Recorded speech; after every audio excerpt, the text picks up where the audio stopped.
এই যে রিকশাওয়ালা ভাই, দ্রব্যমূল্যের দাম যে হারে বৃদ্ধি পাচ্ছে, আপনি কি ঠিকঠাক ভাবে 3 বেলা খেতে পারছেন? খাইতে পারি না মানে? রিক্সা চালায় আইফোন কিনা লাইছি, ডেইলি আমার ইনকাম 1500 থেকে 2000 টাকা। আমি তো গরু আর মুরগি ছাড়া ভাতই খাই না। আর জিনিসপত্রের দাম বাড়লে কি ইনকামও তো বাড়ছে। কিভাবে? কিভাবে আবার কি, আগে রাস্তার এই মাথার থেকে ওই মাথায় গেলে 20 টাকা লইতাম, এখন লই 40 টাকা। ইনকামও বাড়ছে, জিনিসপত্রের দামও বাড়ছে। আগে তো পান্তা ভাতও জুটতো না, এখন তো গরু ছাড়া ভাতই খাই না। ওই বেটা, তুই কি নেশা করছস? নেশা করে এসব কথা কইতাছস? আমি 20,000 টাকা চাকরি কইরা না পারি খাইতে, না পারি ঘর ভাড়া দিতে, জিনিসপত্রের খালি দাম আর দাম। হালার ঘরে হালা, তুমি চাকরি করতে যে কাম করো 7 ঘন্টা, তোমার কি বেতন দিব 2 লাখ? যোগ্যতা নাই, আবার দোষ দাও সরকারের। তার মানে কি আপনি বলতে চাচ্ছেন সবাই জব বাদ দিয়ে রিকশা চালাবে? অবশ্যই। আমি কি কইলাম? আমি তো গরু ছাড়া ভাতই খাই না। আমি সারাদিনে কাম করি 12 ঘন্টা। তা আমি গরু না খাইলে কি হয় গরু খাইবো? ওই বেটা, তুই তো অশিক্ষিত, তুই চাইলে রিক্সা চালাইতে পারবি। আমার ছোট ভাই অনার্স পাস কইরা রাস্তা রাস্তায় ঘুরে চাকরি পায় না, ওই চাইলে কি তোর মতো রিক্সা চালাইতে পারবো? হালার ঘরে হালা, মাস্টার্স সার্টিফিকেট বাসায় ঝুলাই থুই আইছি, পুরা সে বাসা বানাইছে। তুই এসেছিস বেটা অনার্স লয়ে, আর শিক্ষিত হইছি কি হইছে? রিক্সা চালাই নাকি খারাপ? আর শিক্ষিত হইছি দেখে কি আমি রিক্সা চালাইতে পারবো না? বাবু মাইনছে কি কইবো? ওই বেটা, তোর কি মাইনছে বাদ দিয়া যায়? আর হালার ঘরে হালারা, তোরা 2 দিন পর পর নাটক করো, সার্টিফিকেট পুরো এলাস।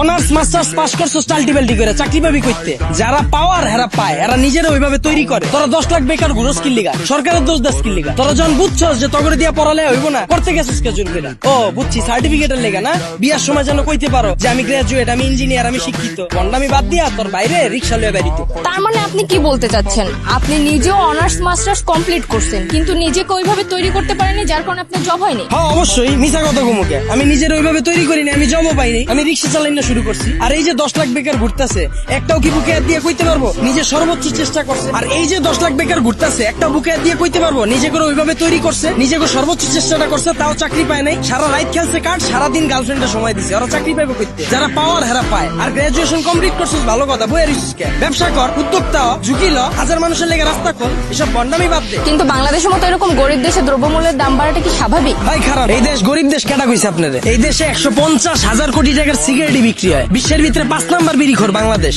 এই দেশে মানুষ 20 কোটি, স্মার্টফোন চালায় 23 কোটি, বাইক চলে 30 লাখ, প্রাইভেট কার চলে 50 লাখ। এই দেশ আবার গরিব হয় কেমনে? ওই বেটা, যারা গরিব ওরা গরিবই আছে, আর যারা বড় লোক ওরা বড় লোকই হইতাছে। এমনি দেশ চললে সবাই তো না খেয়ে মরবো। হালার ঘরে হালা, 1974 সালের পর থেকে এখন পর্যন্ত কেউ না খায় মরছে? তুই তো নিজের বুকে হাত দিয়ে কইতে পারবি এখন পর্যন্ত কোনো এক বেলা না খায় রইছস?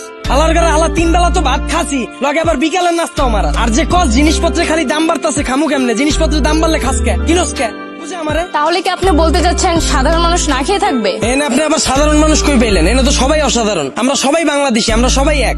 একটা জিনিসের যদি দাম বাড়ে, আমরা যদি এটা খাওয়া বা ব্যবহার করা বন্ধ করে দিই, দেখি ব্যবসায়ীরা কার কাছে বেচে।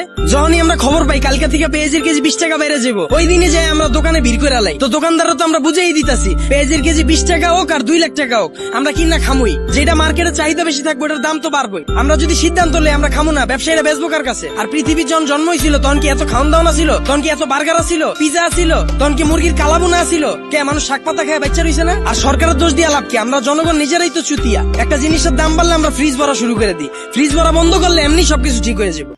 আপনারা অনেকে জানেন গত 10-15 দিন আগেও আমার পেজে শুধুমাত্র 2500 ফলোয়ার ছিল।